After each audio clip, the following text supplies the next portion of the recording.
Selamat datang kawan-kawan semuanya di channel Riam Biru. Terima kasih untuk kawan-kawan semua yang sudah berkenan hadir di channel ini. Baik, kali ini ada satu cerita datang dari Mas Pujo di Bantul. Mas Pujo menceritakan tentang satu peristiwa horor yang pernah dialaminya sekitar tahun 2000-an.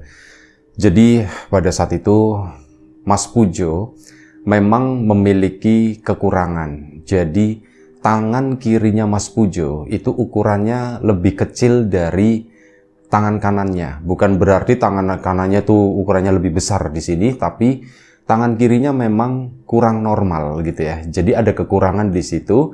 Boleh dibilang ya, Mas Pujo menyebut sendiri itu sebagai cacat gitu ya. Dan tangan kirinya tersebut itu juga geraknya itu terbatas. Nah, dari situ Mas Pujo itu sering dapat perlakuan yang tidak mengenakan, kayak semacam sering dibully kayak gitu ya, bahkan dapat julukan juga, macem-macem lah julukannya. Dan ya Mas Pujo sudah mulai terbiasa dengan hal seperti itu. Dia udah bisa menerima bahkan dari kecil, meskipun ya menerima 100% enggak. Yang namanya rasa marah, rasa nggak suka kayak gitu tetap ada, tapi hal itu terpaksa harus ditelan sama Mas Pujo. Ya, dijalanilah kehidupan Mas Pujo dengan kekurangan tersebut sampai akhirnya Mas Pujo itu beranjak remaja. Nah, di saat usia remaja mungkin kisaran sekitar 18 atau 19 tahun, udah pergaulannya pun udah mulai lumayan cukup luas ya. Sampai suatu hari Mas Pujo itu datang ke atau memasuki sebuah komunitas di sana lah. Komunitas anak-anak muda. Awalnya ya mereka itu pertama kali Mas Pujo datang ke sana, dia itu diajak sama temannya Herman. Ya, semuanya baik-baik aja meskipun ada Mas Pujo merasa dia agak dipandang sebelah mata gitu ya. Tapi ya berusaha menyesuaikan sebaik mungkin. Di sana tentu saja nggak bisa menjadi orang yang dominan gitu ya. Jadi cuman kayak semacam, ya aku itu orang yang ikut-ikutan nongkrong di situ, punya teman-teman baru dan sebagainya. Sampai suatu hari, jadi ceritanya ini masalah simple, ya anak-anak remaja begitu ya. Ada salah satu dari komunitas tersebut itu suka dengan salah satu perempuan di sana. Ada seorang cewek yang dikagumilah. Anggap aja namanya Juwita gitu ya. Nah, si Mbak Juwita ini termasuk kata Mas Pujo itu juga anak yang cantik. Bahkan ya Mas Pujo sempat berandai-andai tapi nggak mungkin lah gitu ya. Sampai suatu hari tiba-tiba si Juwita ini itu ketemu di jalan sama Mas Pujo dan mereka pun ngobrol. Akhirnya apa? Pujo, kamu mau kemana? Aku mau pulang, kata situ. Mereka jalan kaki. Si Mas Pujo sendiri itu jalan kaki. Dan ya udah Jo, tungguin aku ya, tungguin aku. Aku mau beli sesuatu dulu. Dan waktu itu dia tuh membeli kayak jajanan atau apa. Setelah itu ya Mas Pujo kan nungguin. Mereka pun pulang bareng, jalan kaki. Juwita juga, oh ternyata anaknya tuh enak, ngajakin ngobrol, ngajakin bercanda sepanjang perjalanan tersebut, nanya-nanya masalah ya Mas Pujo, kegiatannya tuh apa dan sebagainya. Nggak disangka si Mas Pujo dan Juwita tadi ketemu sama salah satu tongkrongannya, dan itu adalah orang yang suka sama si Juwita, namanya Arif gitu. Arif ketemu, dia tuh lagi naik motor gitu, nah ngelihat mereka berdua, ini langsung diklaksonin, kayak gitu kan. Oh, si Mas Pujonya sendiri mengangkat tangan kanannya gitu kan, kayak halo atau gimana. Ternyata ya hal itu bukan sapaan yang baik. Karena apa? Begitu Mas Pujo datang ke tongkrongan malam harinya, itu langsung di sana itu benar-benar kayak ya Mas Pujo mendapat perlakuan yang gak enak. Bahkan sampai mendapat yang namanya pemukulan dan udah dikategorikan itu kayak digebugin kayak gitu ya, digebugin rame-rame. Mas Pujo itu sampai ya usia remaja tapi bagaimanapun juga gitu ya, sakit atau gimana, Mas Pujo itu sampai nangis gitu ya, ampun ampun ampun kayak gitu. Nah itu tahu ternyata masalahnya itu ya karena diomongin gitu ya, kamu diem-diem ternyata kayak gitu ya Jo ya, teplok teplok teplok kayak gitu. Ya, perlakuannya tuh nggak enak banget. Dan akhirnya ditinggalin begitu aja. Temannya si Herman yang membawa ke situ, datanglah. Kaget juga. "Jok, kamu kenapa, Jok? Kamu kenapa?" "Ini man, aku habis digebukin sama si Arif dan kawan-kawan." "Loh, kok bisa kayak gitu?" "Aku udah tahu kayaknya masalah Juwita gitu." "Loh, emang kenapa? Ada apa dengan Juwita?" "Aku nggak sengaja jalan sama dia. Karena ketemu di jalan ya tak sapa. Dia minta jalan bareng. Terus ketahuan sama si Arif. Aku dikiranya tuh macem-macem sama Juwita. Dan aku digebukin seperti ini." Dapat perlakuan seperti itu tentu saja sakit hati gitu ya. "Rif, gimana ya Rif ya? Aku itu pengen balas dendam," kata si Mas Pujonya itu bilang begitu. Bukan Arif ya, mohon maaf ya, Herman gitu. Herman itu yang pertama kali memperkenalkan si Mas Pujo dan kawan-kawannya ini, si Arif dan kawan-kawan. Nah, nanya ke si Herman, "Man, aku pengen balas dendam gimana gitu ya." Udahlah Jo, nggak usah macem-macem," kata si Herman. "Ya gimana lagi gitu, ya udah ini terakhir kali, kamu nggak usah main sama anak-anak ini," katanya gitu. Aku juga, ya aku nggak terima lah. Mas Herman itu sama Mas Pujo ini kenal udah lama ya, dan Mas Herman itu termasuk yang nggak terima Pujo itu diperlakukan seperti itu oleh teman-temannya yang lain. Akhirnya sudah, selama beberapa hari Mas Pujo nggak datang ke tongkrongan tersebut, ya lebih banyak menghabiskan waktu itu di rumah. Mas Herman pun sekali-kali datang. "Jok, gimana Jok?" Ya orang tuanya Pujo juga nanyain ya, "Man, ini kenapa Pujo itu kejadiannya kemarin?" "Oh jadi begini," diceritakan versinya Mas Herman, yang Mas Herman juga nggak melihat kejadiannya, ceritanya dari Mas Pujo. Ya hasilnya sama begitu kan. Tetap aja selama beberapa hari Mas Pujo yang namanya dendam itu masih ada gitu ya. Bahkan apa, Juwita itu nengokin ke sana, nengokin Mas Pujo tadi. "Jok, kamu ndak apa-apa Jok gitu, maafin ya Jok ya, aku nggak tahu kalau bakalan seperti ini, bla bla bla bla." Tapi semua omongan-omongan tersebut nggak bisa menghapus yang namanya sakit hatinya Mas Pujo karena diperlakukan seperti itu. Dan akhirnya ngomong sama Herman, "Man, tolongin aku Man," kata si itu. "Tolongin apa?" "Ya aku nggak terima," intinya begitu ya, "aku nggak terima." "Lah terus kamu mau ngapain Jo?" gitu ya. "Mereka itu ya mereka gede-gede, mereka banyak, dan kamu tahu sendiri lah mereka jago berantem juga," kata si Mas Herman. "Aku juga nggak bisa bantuin kamu berdua ngelawan mereka. Ya nggak sanggup Jo gitu, kita nanti bunuh diri," kata si Mas Herman. Iya sih gitu ya. Akhirnya sudah, tanpa sepengetahuan Mas Herman, Mas Pujo itu nekat gitu. Itu setelah beberapa hari berpikir gitu ya. "Aku nggak terima, tetap nggak terima gitu kan. Aku mau ngajak duel si Arif, pokoknya aku mau ngajak duel." Suatu malam, ini di tongkrongan tersebut, Mas Pujo nekat datang ke sana dengan tangan kosong gitu ya. Itu nyariin, "Arif mana?" kata si Pujo kan. "Oh Rip, ada yang nyariin gitu." Kenapa Jo? Kenapa Jo?" "Rip, kita duel yuk, 1 lawan 1 gitu." "Loh kamu nantangin Jo?" gitu. "Iya, satu lawan satu." Tapi ternyata enggak. Teman-temannya itu justru malah ngeroyok Mas Pujo, bukannya duel 1 persatu. Untuk kedua kalinya Mas Pujo kena hajar. Ya, yang ada kayak gitu ya. Kali ini tuh nggak minta ampun, nggak minta apa. Dipukulin itu diem aja. Tapi yang namanya sakit hati tetap. Dan setelah itu, setelah kejadian kedua tadi, Mas Pujo itu kayak sering jadi bulan-bulanan. Misal ketemu di jalan, itu bakalan dibully sama rombongan itu. Bahkan nggak cuman sama rombongan itu, termasuk sama orang-orang yang nggak dikenal gitu ya. Tapi Mas Pujo curiga, ini orang-orang ini, ya ini masih lingkarannya Arif gitu ya. Lewat Mas Pujo sendirian, misal pulang sama seperti kayak itu tadi ya, saat ketemu Juwita gitu ya. Biasanya sore pulang sendirian, nanti dipalakin kayak gitu lah. Selain dipalakin juga dapat perlakuan gak enak, pemukulan lah gitu. Meskipun gak parah banget, tapi ya kadang dipukul di perutnya, kadang dikeplak di kepalanya. Itu gak mengenakan banget. Sakit hati itu makin bertambah.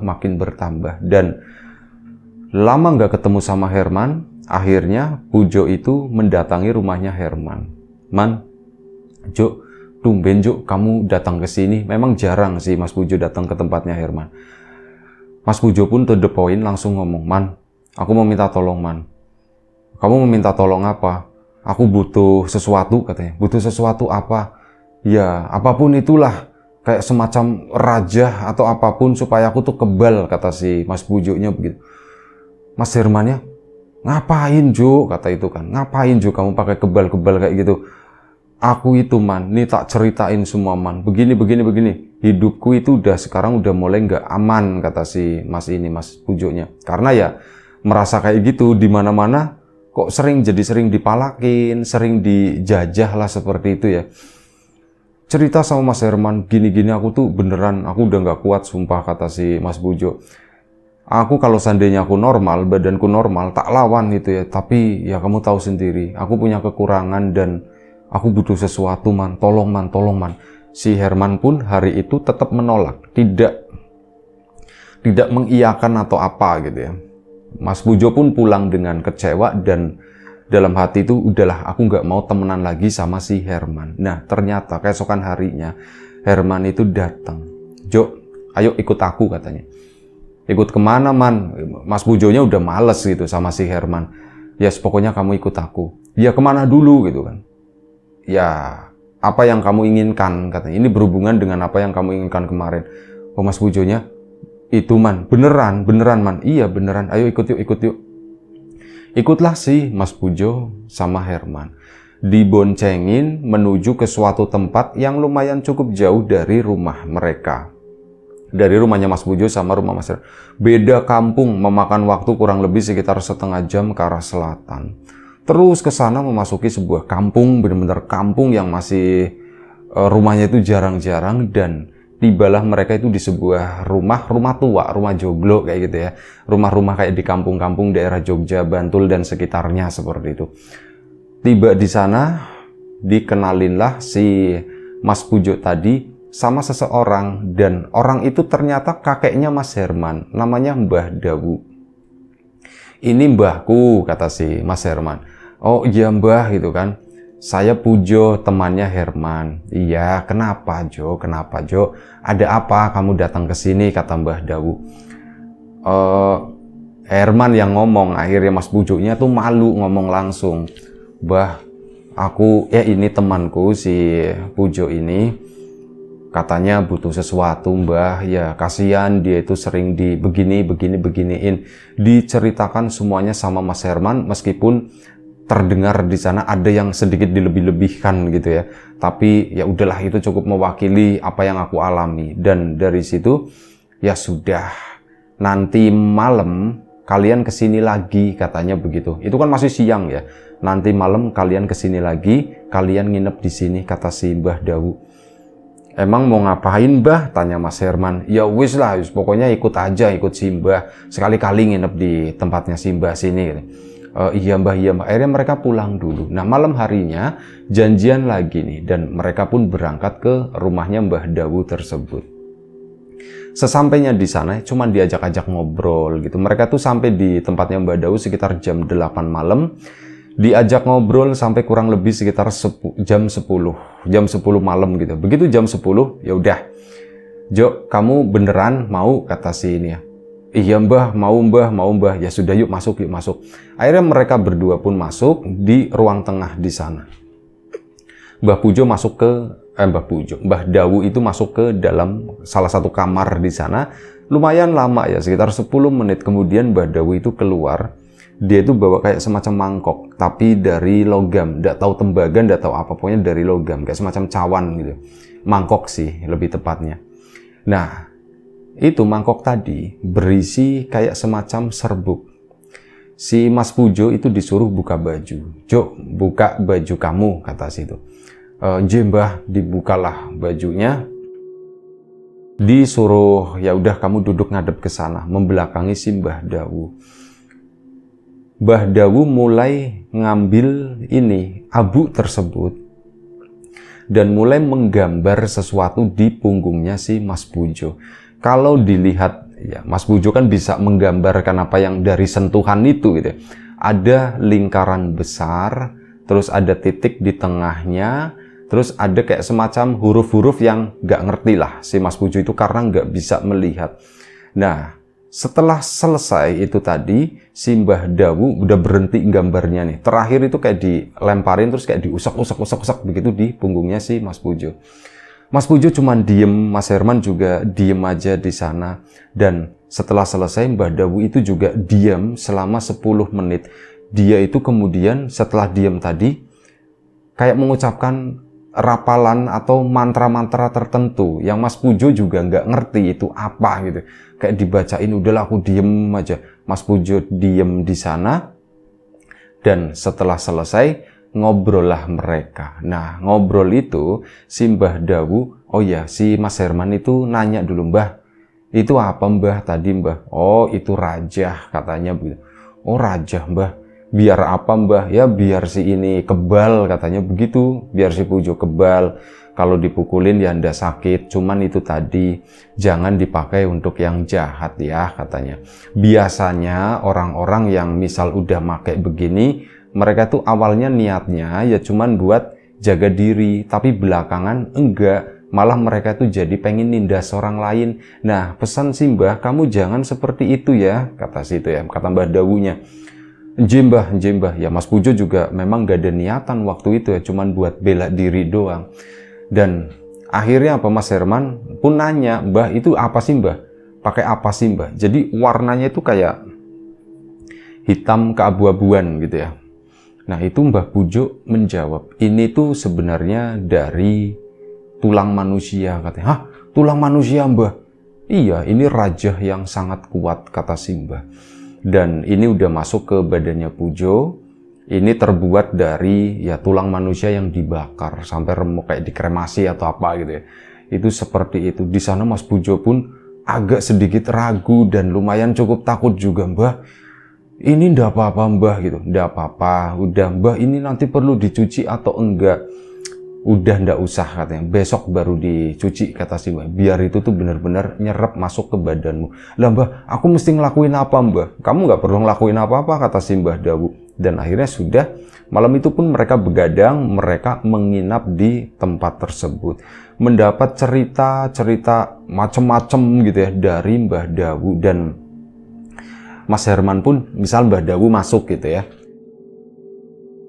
Mas Herman pun menceritakan mengenai kisah hidupnya Mbah Dawu itu seperti apa. Dulu dia ikut, ya termasuk salah satu yang ikut dalam gerakan perjuangan dan sebagainya. Beberapa konflik diikuti dan termasuk Mbah Dawu itu salah satu orang yang dianggap sakti, dianggap kuat semacam itu. Ini ceritanya Mas Herman, ceritain kakeknya, ya mungkin agak ditinggiin juga gitu ya. Tapi Mas Pujo pun ya udah nerima aja, meskipun dalam hati dia itu nggak terlalu percaya dengan rajah yang digambar di punggungnya tersebut. Apa ya memang benar? Biasanya kan ilmu-ilmu kayak gitu ada tetapaknya, ada puasanya dan macam-macam. Ini kok cuma digambar gitu doang, terus aku kebal gitu ya. Dan Mas Pujo pun mikir, apa aku perlu dites atau enggak ya? Tapi udahlah, enggak usah, biarin aja. Dan akhirnya sampai pagi mereka di sana, pulanglah si Mas Pujo tadi. Saat pulang sampai rumah, itu kan belum mandi ya. Itu nengok ke arah belakang punggungnya. Memang, jadi punggungnya tuh habis itu tuh ngerasa gatel katanya. Nah, bekas gatel tersebut itu kayak bekas kerikan, merah membentuk rajah itu tadi. Dikacain begini gitu. Ih, kok merah seperti itu? Udah mandi ah. Akhirnya Mas Pujo pun mandi. Begitu mandi, rasa gatal perihnya itu kayak lebih terasa dari sebelumnya. Loh kok kayak gini? Dan akhirnya Mas Pujo pun ngacak lagi dan itu memang benar-benar memerah. Dan pokoknya sebisa mungkin kan Mas Pujo sesekali itu buka baju ya di rumah gitu karena gerah. Ini sehari-hari itu selalu pakai baju kayak diumpetin. Takutnya orang tuanya itu tahu gitu. Nanti kalau misal tahu aku bisa-bisa dimarahin. Ngapain kamu main-main seperti itu? Takutnya begitu. Dan waktu pun berjalan dan anehnya tuh begini. Mas Pujo selama memakai rajah tersebut itu bukannya kuat atau apa, tapi dia itu hanya terhindar dari yang namanya bulian-bulian tersebut. Saat dia jalan sendiri gitu ya, orang-orang beberapa anak itu udah nongkrong, ada 5 atau 6 orang di pinggir jalan di sana. Dia itu targetnya biasanya Mas Pujo. Tapi Mas Pujo lewat, itu mereka cuman nyapa begitu doang. Loh, kok aku ndak diapa-apain gitu ya sama mereka. Ya udah, kayak gitu. Beberapa kali dialami oleh si Mas Pujo tadi. Sampai akhirnya dia pun memberanikan diri tanpa Mas Herman mendatangi tongkrongannya si Arif. Dia datang ke situ, ya nggak diapa-apain, Jo, seolah-olah mereka tuh kayak bersahabat kayak gitu. Bahkan Arif tuh, Jo, maaf ya Jo ya, yang sebelumnya katanya begitu. Ya itu salah paham aja Jo, kamu jangan dendam atau apa. Mas Pujo dalam hati, asem, aku udah kena pukul, kamu enak-enak begitu. Tapi ya hal itu nggak dipakai buat nyerang atau apa, ya wis lah. Oh ternyata cuman seperti ini ya. Rajanya tak pikir itu bisa kebal atau gimana. Ternyata itu enggak. Dan sekitar 1 minggu setelah Mas Pujo datang ke rumahnya Mbah Dawu sana, bapaknya itu suatu malam, jadi Mas Pujo itu habis main gitu, pulang sekitar jam 10 malam, itu ditungguin sama bapak. Kondisi di ruang tengah itu udah gelap, dikirainnya bapaknya itu udah tidur. Ternyata Mas Pujo dipanggil, Jo, kaget waktu itu kan, wih Pak, iya Pak, loh Bapak belum tidur Pak, Jo sini sebentar, kata si bapak. Sini sebentar. Iya Pak. Kamu itu habis main apa sih Jo? Main apa gimana Pak? Aku habis dari rumahnya Herman Pak. Bukan itu, kata si bapak. Kamu itu kok ada yang beda, kata si bapak. Maksudnya beda gimana Pak? Kamu habis ngapain gitu kan? Aku nggak ngapa-ngapain Pak gitu. Oh, mungkin bapak yang salah ini atau gimana sih Pak, aku nggak ngerti maksud bapak. Oh ya wis lah, sudah, ya udah sana istirahat. Itulah pertama kali bapaknya itu agak nyerempet gitu ya. Mas Pujo pun ngerasa, aduh ini nanti gimana ya gitu, kalau misalnya aku ketahuan nanti aku bakal dimarahin. Malam itu Mas Pujo tidur dan dia itu dalam tidurnya itu bermimpi dia ketemu sama seseorang. Ini adalah seorang nenek-nenek itu yang udah tua banget. Mungkin usianya udah 100 tahun lebih kali. Nenek-neneknya itu kecil, bongkok, kulitnya itu hitam gelap, dan mukanya itu ya kulitnya sekujur badan, namanya nenek-nenek gitu ya. Itu keriput banget. Rambutnya cuman apa? Warnanya itu putih, warnanya putih. Warnanya itu hitam semua, kayak bukan seorang nenek-nenek, tapi dilihat dari mukanya itu tua banget dan posisinya tuh memang membungkuk. Jalan aja pakai tongkat, tongkatnya pun pendek. Dan, Mbah mau kemana? Aku mau gendong, kata si mbahnya. Loh, gendong Mbah, emang kemana? Ya wis, kemana aja aku mau gendong, kata si itu. Hah, mau gendong Mbah? Iya, aduh Mbah, aku nggak mau Mbah, kata si Mas Pujo. Ya nggak iso, kata si nenek tadi. Ya nggak iso, pokoknya aku mau gendong. Dan si nenek itu tuh lompat begini, kayak, mohon maaf ya, katanya kayak seekor monyet yang berusaha naik misal ke badan seseorang gitu. Itu pegangan begini, gendonglah di belakang si Mas Pujo di sana. Mas Pujo kan nggak mau. Mbah, jangan gendong Mbah, aku takut. Nah, lagi kayak gitu, Mas Pujo bangun. Nah, saat lagi bangun, dia kan ya kaget, ngos-ngosan. Aku mimpi kayak gitu, mimpi nenek-nenek, serem banget, pikirnya Mas Pujo. Dan dia, mata itu, rencananya mau tidur lagi, mata itu ngelirik ke atas lemari di pojok sana. Mas Pujo melihat nenek-nenek itu tuh lagi berdiri di situ ya, neneknya kecil. Lemari sama langit-langit itu kan jaraknya nggak terlalu tinggi ya. Itu muat nenek-nenek tersebut itu berdiri di sana. Di atas itu si nenek tadi matanya itu putih semua gitu ya. Itu begini, tek, ngetok-ngetokin tongkatnya. Di sana Mas Pujo kan langsung ketakutan gitu. Nggak bisa ngomong apa-apa, cuman ya tergagap-gagap begitu doang. Dan aku melu, kata simbanya. Aku ikut. Mau. Mas Pujo pun turun dari kasurnya, dia tuh lompat keluar ke sana. Ternyata apa? Sudah ditungguin sama bapaknya di ruang tengah. Mas Pujo pun lumayan cukup kaget. Bapaknya itu ada kopi, ada rokok di asbak di sana. Kondisi gelap gitu ya. Tapi si Mas Pujo itu langsung ngeh, ada bayangan, ada puntung rokok di sana, yaitu bapak siapa lagi. Mas Pujo merasa tenang gitu, ada bapaknya gitu kan. Nah di situ bapaknya itu langsung begitu, langsung ngedehem, Pak gitu kan, sini duduk, kata si bapak, sini duduk. Iya pak, duduklah si Mas Pujo di deket bapaknya. Kamu itu, apa yang kamu lakukan sebelumnya? Apa ya pak ya gitu. Udah cerita aja, kata si bapak.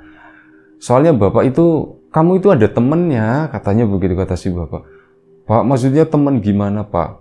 Ada sosok kecil, nenek-nenek, dan dia itu sosok yang jahat. Dia itu suka nempel di kamu loh, katanya begitu. Dia itu suka nempel di kamu tidur pun dia suka keluar masuk kamar, kata si bapak. Pak, iya pak. Nah ya karena udah kepergok seperti itu, Mas Pujo pun cerita, iya pak. Aku tadi baru tahu, aku tadi baru mimpi seperti itu, Pak. Ada seorang nenek-nenek yang minta gendong, dan pas aku bangun, itu di atas lemari, Pak. Dia tuh lagi berdiri di sana. Oh, ya sudah. Kamu habis ngapain? Tanya Bapak. Kamu cerita semuanya. Akhirnya diceritakan, Pak. Aku kan sebelumnya ya pernah diituin, Pak, sama orang gitu ya. Pernah digebugin lah. Pernah dibully, ya. Terus gimana? Aku minta tolong sama Herman. Kau minta tolong sama Herman? Iya, terus gimana? Aku ke kakeknya Herman, Pak. Mbah Dawu, katanya begitu. Loh Bapak kenal, Pak? Ya kenal lah, katanya si Mbah Dawu, ya kenal lah Bapak. Waduh, kamu terus diapain gitu kan? Pak, aku dikasih raja, Pak, katanya. Waduh, kata si bapaknya. Ya wis, enggak apa-apa, kata si bapak. Udah enggak apa-apa. Nanti gampang lah. Nanti sama bapak ke sana ke Mbah Dawu lagi, katanya. Pak, emang kenapa sih, Pak? Ya, nggak usah main yang seperti itu. Kamu dikasih raja, artinya ada sesuatu yang ditempelin ke badan kamu. Mungkin kamu merasakan ada sesuatu yang beda. Dan bapaknya tuh seolah-olah bisa nebak semuanya. Mungkin kamu merasakan ada sesuatu yang beda.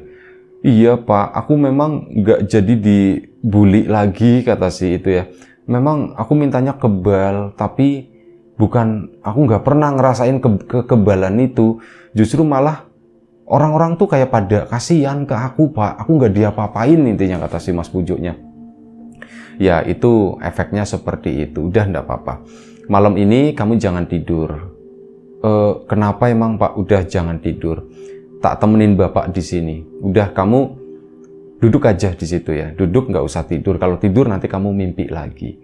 Karena ya bagaimanapun juga separuh kamu itu udah dipegang sama si apapun yang ditanam di raja itu. Dan dia bakalan sering datang lewat mimpi atau mungkin ngedatangin kamu langsung gitu ya. Dan ya kalau kamunya nggak nyaman, Pak aku takut, Pak itu nenek serem banget, Pak itu nenek serem banget. Ya wis, kata si bapak. Udah dah, nggak apa-apa. Besok pagi kita ke sana ke tempatnya Mbah Dawu. Iya pak. Akhirnya begadang di situ, nggak ada ngobrolnya pun jarang-jarang begitu ya sampai pagi. Keesokan paginya beneran jam 6 pagi, Mas Pujo dibawa bapaknya pinjem sepeda motor tetangga gitu ya, menuju ke rumahnya Mbah Dawu. Dan bapaknya itu tahu rumahnya Mbah Dawu, dibawa ke sana. Lu Bapak emang tahu tempatnya? Bapak tahu, katanya. Bapak juga kenal baik sama Mbah Dawu. Dan akhirnya ketemuan lah sama si Mbah. Lah, Kartono, katanya, kamu lama ndak kesini? Oh iya Mbah, maaf Mbah, baru sempat kesini. Dan ternyata belakangan diketahui bapaknya Mas Pujo ternyata muridnya Mbah Dawu.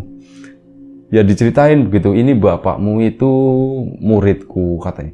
Ah, bapak murid? Iya, bapak itu dulu, ya Mbah mantan murid kali ya. Oh ya nggak ada mantan murid gitu. Udah terlanjur jadi murid ya murid itu. Iya, cuman kan ilmunya udah tak buangin semua Mbah. Iya. Lah ini anakmu piye, katanya. Ini anakmu gimana? Ya itu Mbah, saya minta tolong dong dibersihkan lagi gitu ya, takutnya gimana. Oh ya wis, ndak apa-apa, ndak masalah, kata si Mbah Dawu, nanti tak bersihkan. Dan akhirnya hari itu juga langsung prosesi itu dilakukan. Si Mas Pujo itu dimandikan di rumahnya Mbah Dawu tersebut. Ya dimandiin sama Mbah Dawu sambil baca-baca sesuatu. Entah apa yang terjadi, yang dirasakan oleh si Mas Pujo itu rasanya tuh dingin banget. Padahal harusnya tuh nggak terlalu dingin, tapi dimandiin itu Mbah, kok dingin banget kayak gini, Mas? Ndak apa-apa, ndak apa-apa. Ayo cepet lunga, pindah. Si Mas Pujo pindah. Bukan kamu yang pindah, kata si Mbah Dawu. Udah kamu diem aja di situ. Itu disiram lagi terus. Kayak Mbah Dawu itu narik sesuatu, udah pindah keluar. Cari rumah baru. Dan di situ si Mas Pujo mendengar ada suara seorang nenek-nenek itu ketawa gitu ya. Dan ya Mas Pujo itu langsung, jangan-jangan ini nenek yang itu, yang kecil. Ternyata bener si nenek itu berdiri di depannya Mas Pujo. Kamu, katanya, baru sebentar udah minta diusir lagi, kata si neneknya. Awas ya kamu, katanya. Terus sama si Mbah Dawu, udah sana. Itu udah tiba-tiba kayak celap ngilang begitu aja. Setelah itu prosesi itu pun selesai. Nah, udah selesai, ngobrol lah, si Mbah Dawu pun bilang udah, katanya udah beres. Iya Mbah, makasih Mbah, ini bapaknya si Mas Pujo. Dan gak lama setelah itu mereka pun pulang ke rumah. Nah, saat pulang ke rumah itulah Mas Pujo itu mulai mengalami ada keanehan-keanehan lain. Jadi matanya Mas Pujo itu jadi sering melihat sesuatu yang aneh-aneh. Awalnya itu dikiranya tuh normal, cuman melihat ke orang seperti itu ya. Jadi baru perjalanan menuju ke rumahnya ini masih pagi ya, siang hari itu ngelihat ada orang megang pohon nempel begini, manjat, enggak turun, enggak, tapi posisinya tuh nempel lama banget. Dan itu banyak kayak ngelewatin kebun, misalnya ada pohon nangka, ada pohon jambu, ada pohon apa ya, pokoknya pohon-pohon yang kayak gitu. Ini meluk, dan itu banyak pada melukin pohon. Kok orang-orang pada begitu sih ya? Nah bapaknya, orang-orang apa Jo? Itu Pak, pada nempel di pohon Pak gitu. Oh udah biarin aja, kata si bapaknya.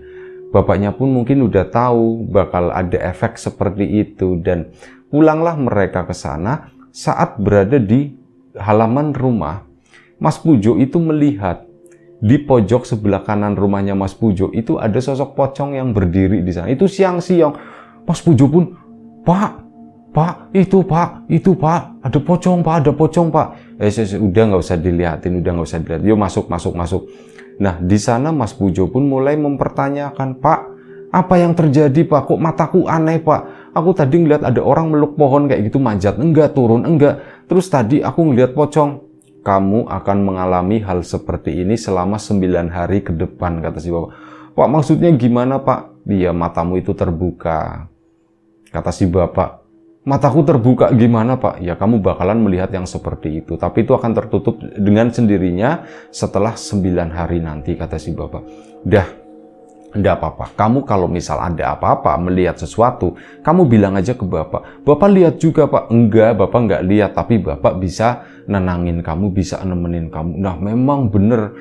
Setelah itu, malam harinya, selama 9 hari ke depan, Mas Pujo itu boleh dibilang kayak hampir nggak bisa tidur sama sekali. Karena apa? Saat mau tidur tiba-tiba dia tuh dijatuhin, misalkan ya perempuan, gede banget, baunya itu nggak enak, mukanya itu ya udah muka-muka busuk kayak gitu. Tahu-tahu di atasnya sih Mas Pujo. Mas Pujonya teriak-teriak kayak gitu. Ibunya udah dikasih tahu, adiknya nggak dikasih tahu secara semuanya gitu nggak. Tapi ibunya juga mengerti keadaan tersebut. Mas Pujo pun bangun. Ya, ditemenin bapaknya tidurnya. Udah Jo, tenang, enggak apa-apa. Pak, itu masih ada, Pak, itu masih di dalam kamar di sana. Mas Pujo ngelihat ada sosok pocong itu lagi duduk di meja, diem aja begini. Pak, itu ada pocong, Pak, itu ada pocong.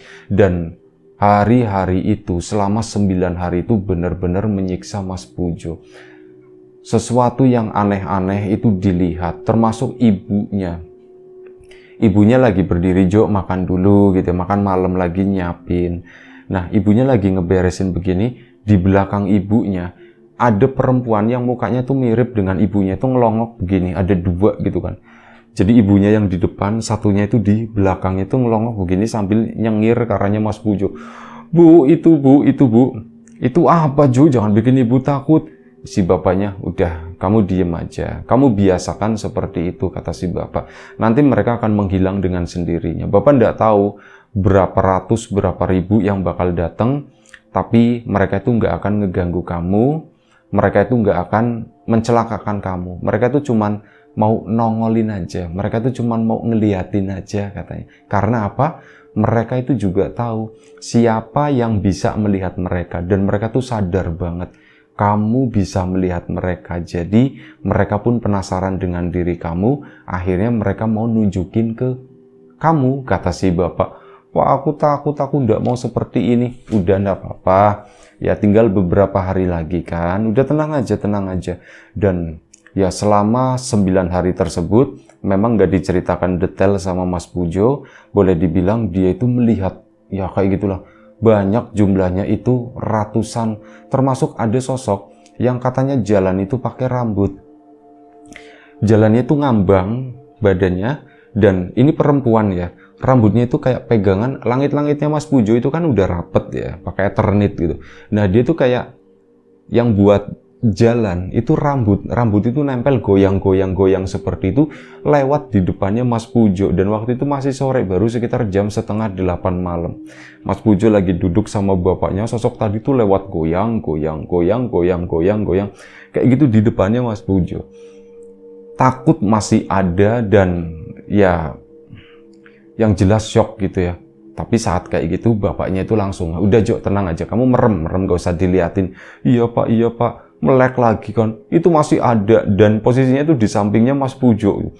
Duh, dia di sini pak, udah tenang. Ya, proses penyembuhan tersebut memang cukup merepotkan, karena bapaknya Mas Pujo juga ngindangin terus gitu ya, bener-bener dampingin terus supaya Mas Pujo itu ya lebih ringan, nggak terlalu berat, supaya dia itu merasa ada yang menemani, nggak sendirian. Dan di hari ke-9 Mbah Dawu datang ke rumah ke situ sama Herman juga. Dan ya di situ Mbah Dawu, gimana Jo? Mbah, aku takut Mbah. Dan setelah mengalami hal tersebut, si Mas Pujo badannya itu benar-benar turun drastis. Nggak tahu secara berat badan gitu, tapi badannya tuh jadi kurus banget. Si Herman ngomong, Jo, kamu sampai kurus banget kayak gitu. Iyalah man, aku nggak bisa tidur kalau maleman, terus kayak gini makan juga nggak enak, digangguin terus, kata si Mas Pujonya. Ya sudah, kata si Mbah Pujo, sini. Dan ada sesuatu yang menjijikan, kata si Mas Pujo ya, tapi hal itu terpaksa dilakukan.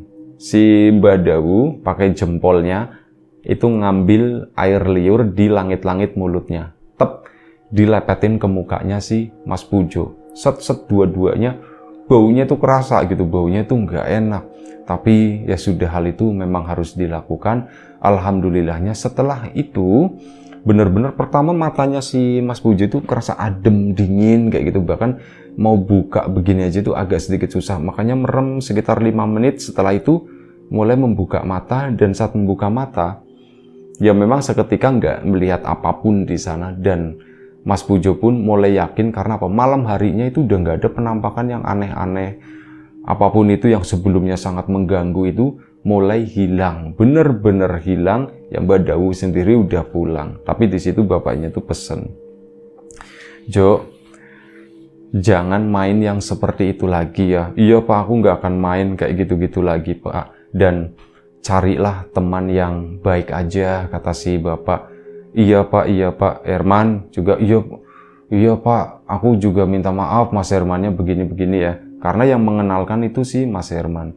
Tapi alhamdulillah ya semuanya itu berakhir dengan baik-baik aja. Mas Pujo menghindari komunitas yang seperti itu, cari komunitas di mana Mas Pujo itu lebih dihargai waktu itu, dan ketemu dengan komunitas-komunitas kerajinan, komunitas-komunitas ada budayanya juga seperti itu.